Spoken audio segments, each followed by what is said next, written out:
Hey everybody, how y'all doing? Well, I've had a learning curve today, and as you're going to see, there's the 383 sitting there, and it's missing a head because the other one is right here. And what I'm talking about a learning curve is, this is a new to me tool. I used to use my little one here, but then I kept putting washers and then run it, and then the washers, running that down, washers, and pull these studs out. This thing here pulls them out.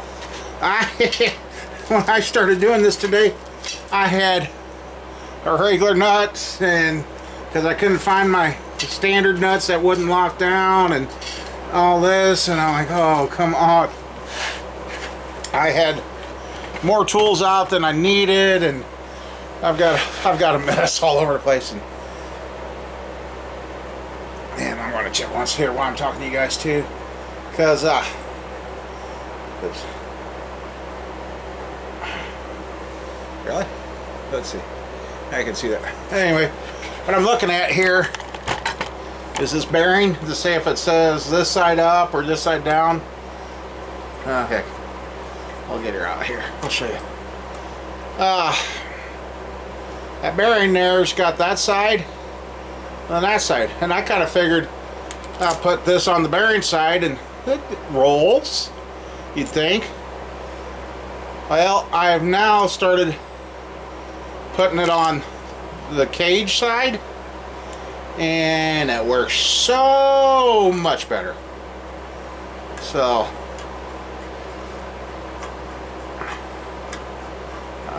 get this ready again.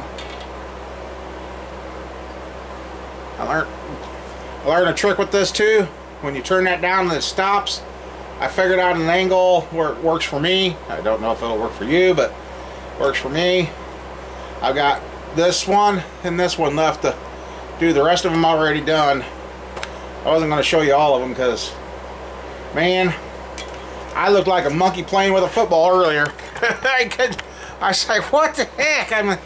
I'm fighting this thing here and all that, and I've got a video out there on where I converted one of the 350s to screw-in studs, and that's what I'm doing, is because I'm going with a bigger cam than what I had thought in the 383, and the press-in studs are just going to pull right out. So I guess without further ado, okay, there you go. Alrighty. And my tool here takes 1.25 inch, so. But anyway, hold that and hear it break loose.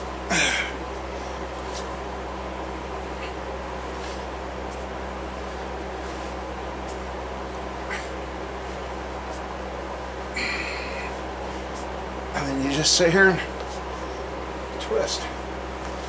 Yeah, and you can hear the fan in the background. It actually got warm enough in here today.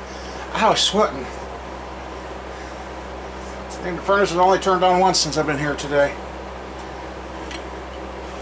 So, and then also I switched over to a new tap, which I might have to get another new tap. There you go. Studs out. See, those are just pressed in from the factory. Anything over a 450 lift, you will, depending on your spring pressures, your rock arms and your cam, you will push those out. I know. I've learned the hard way over the years. So, okay. And I've learned too with using this. Force it down, so I got this.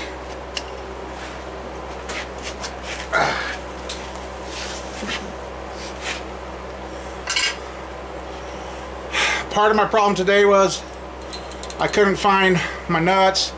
I forgot I got this stud installer set up. Forgot all about it.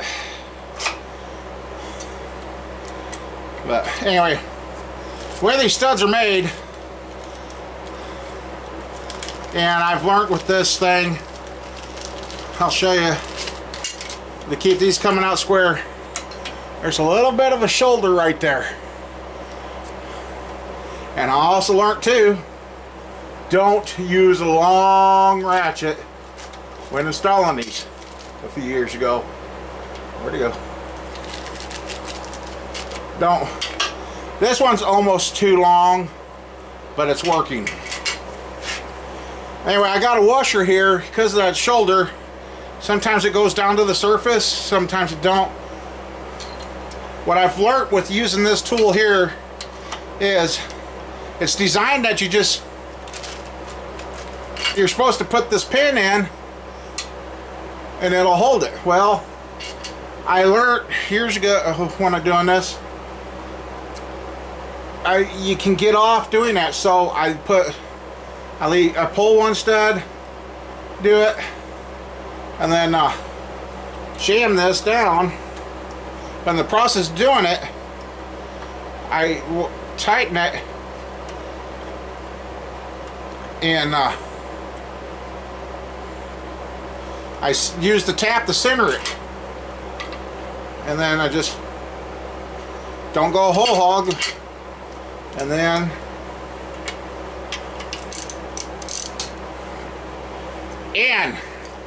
the tap I was using earlier is a 7/16. I can't read the brand.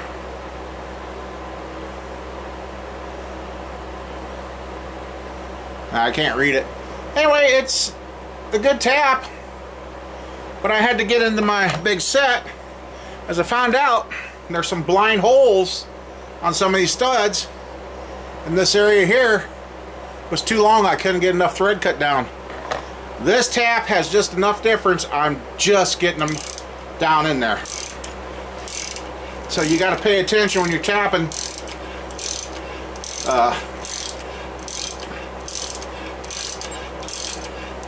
That you don't bottom out and snap your tap off.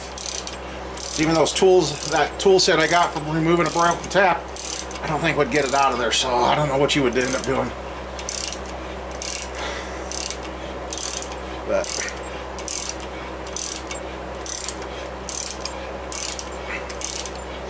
and also another change on the 383, I'm taking out the stock main bolts, and I am going to get either ARP head bolts or a stud bolt kit for the heads. I am changing my mind because since we're 12 thousandths out of the hole and the heads I'm using, I'm going to have plenty of compression, so, and that's going to put strain on the bottom end. And there we go, we just bottomed out. Now this one I was able to go all the way through. So I am changing the main bolts and changing head bolts. And before you guys cry about the not using cutting lube, cast iron is kind of a self-luber.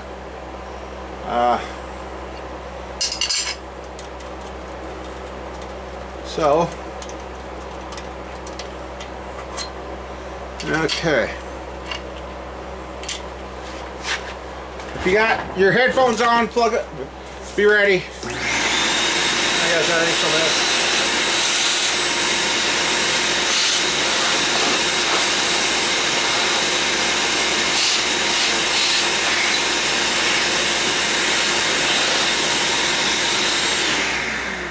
And another thing I am doing this off the motor for is to control chips getting into the intake or water jacket area. So that's another reason I'm doing this. I was putting the Loctite on this, but then it was all screwing off before I got in there, so I put it in there, let it drip down the threads and start running down the threads, and then run it down. Yep, we got the threads far enough.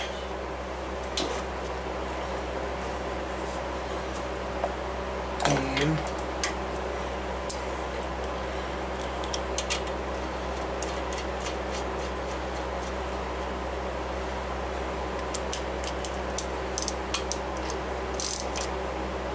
And I watch that little shoulder, because if you go too hard, you will break that boss. You can see it backs off, so, and you don't want to break the boss. Not this boss anyway. So we'll do the last one together.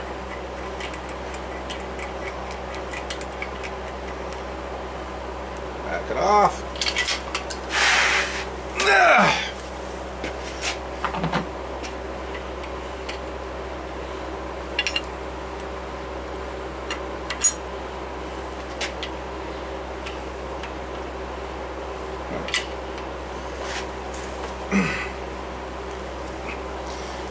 I don't know why it makes a difference putting that bearing around, but it sure did.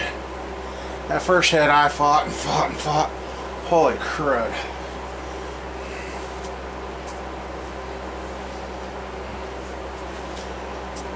So now that I got it figured out, I was getting really flustered. I was ready to just take some machine shop and bite the bullet, but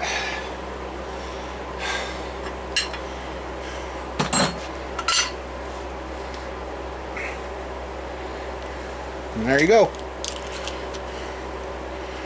And there you can see there's where it's been in water. So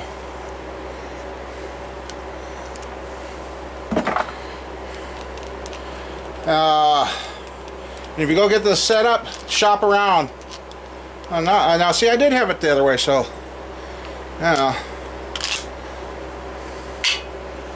because one place wants $100 and some, and I found that through a part supplier for next to nothing. Okay, got that there.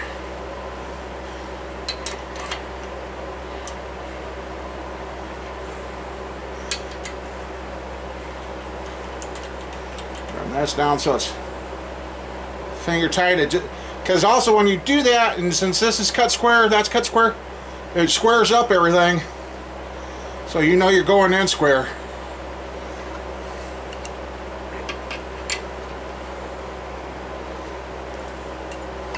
Like I said, you don't want to go cranking on that, because then you'll move the jig. So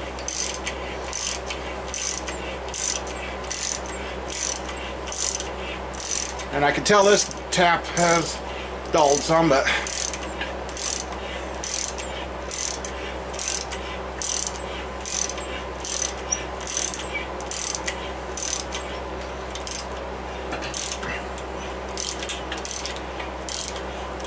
and don't get real jerky with your tap either, because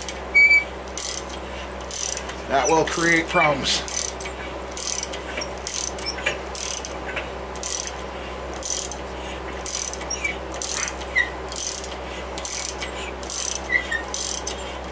And this one goes all the way through, evidently, because I just filled her. Oh, no it don't. Nope. Bottomed out, I guess.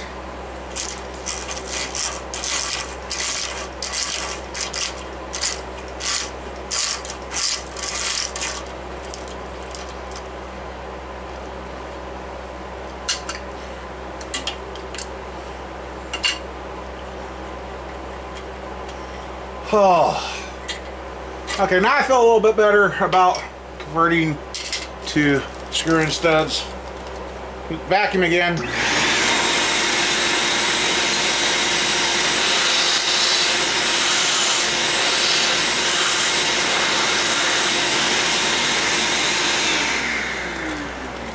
Yeah, I shake the heads around, shook the head around, backed it out, blowed it off, and blowed it out again. So, but this one, since it bottomed out, I want to make sure, screw it in. Yep, it will be good. So, oh no, that shouldn't have bottomed out. That one had water on it, rust on it. Well, I don't know. You don't want to put these in dry. You want something in there to help keep the water in.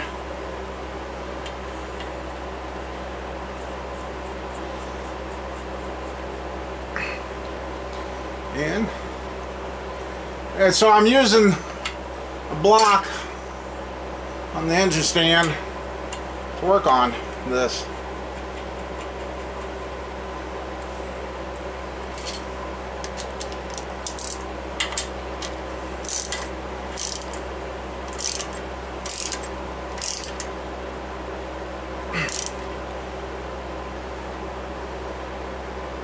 Like I said, you don't want to go too far, so that boss will just, and there you go.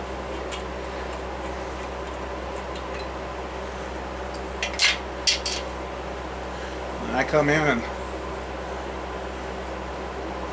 wipe the excess Loctite off. So there, if you got a stock rule on your race car, there's a cheat.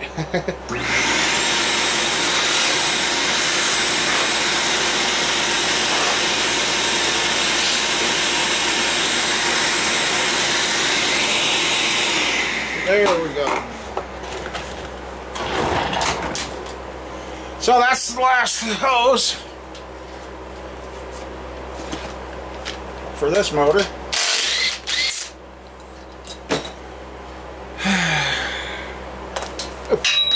Good place for it.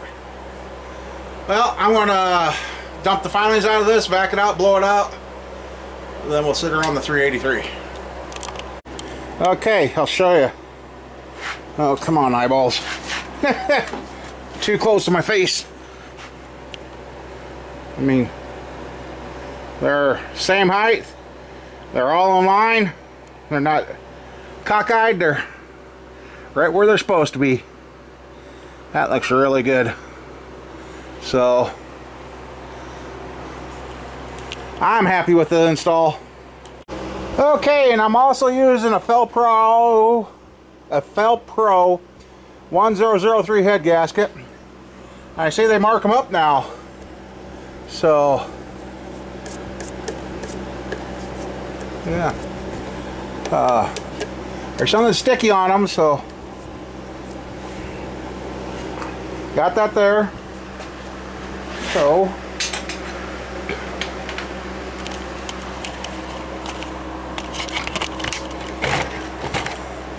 alright, got the head all blowed off, cleaned up, wiped down.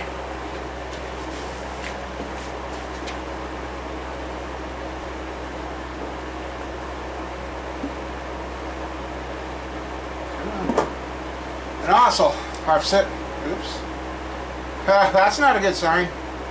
Cut my bibs and put some strings where, there we go.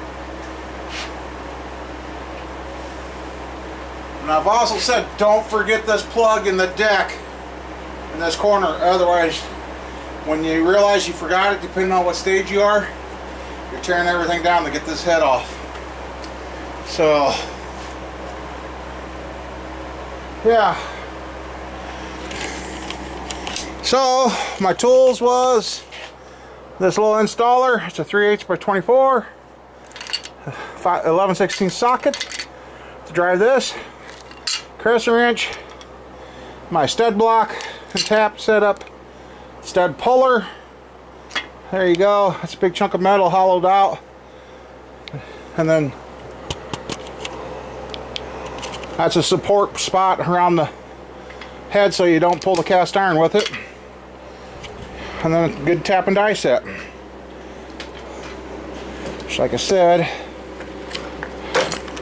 when I started, this tap I was using was doing really, really good.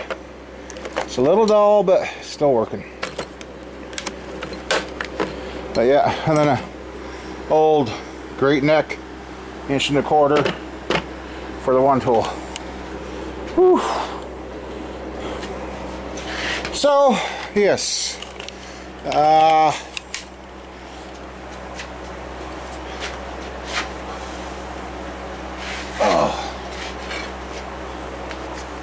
so yeah, once I get the studs or bolts or whatever I'm going to use for the heads. I'll get those.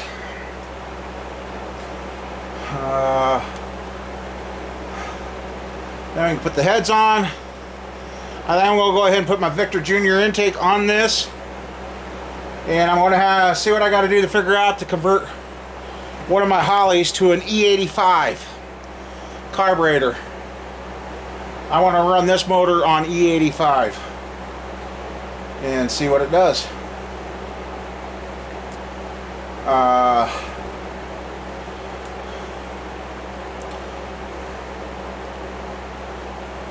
It'll be what it is. So I've got the main bolts sitting back over there, so I'll swap those out, and I guess I'll get another. See, my 377 I put studs in, so yeah, I got to get a set of studs. So yeah, I'll use I told somebody today that I was rebuilding my 377 and they just smiled, and they can't wait till I get it running. So he remembers the last one I had. So there, now I am feeling more comfortable about putting these 487 heads on there. And let's see,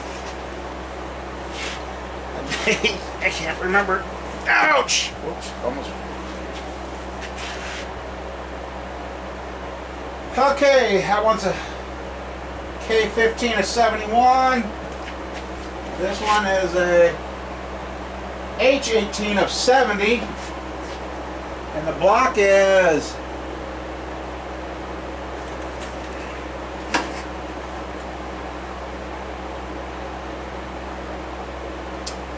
the 28th of some month. You can't see the first number, but it's a 70 block. So it's kind of funny on how this has come together. It's almost an all 70s motor. So that's kind of cool. Got the heads and everything going on there is a 70. The crank ain't no 70 though. So they didn't make a 400 in 1970. Oh man. Well, I guess I'm going to have to save this video and add it to the others. So there we are. We got the heads ready to go on to stay. I got it set at top dead center so I can get the cam all washed up and lubed up. Slide that in. And like I said, I gotta go hop online, see where I can find a good deal on I was going to say I was going to let you guys decide, but by the time you see this video I will have the bolts, because I'm going to let these videos stack up and make a complete video then of this on the build. So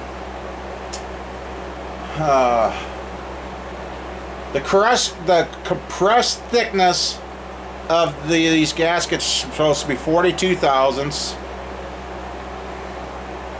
So take 12 thousandths off that. I should have like 30 thousandths between the top of the piston and the quench area on the head.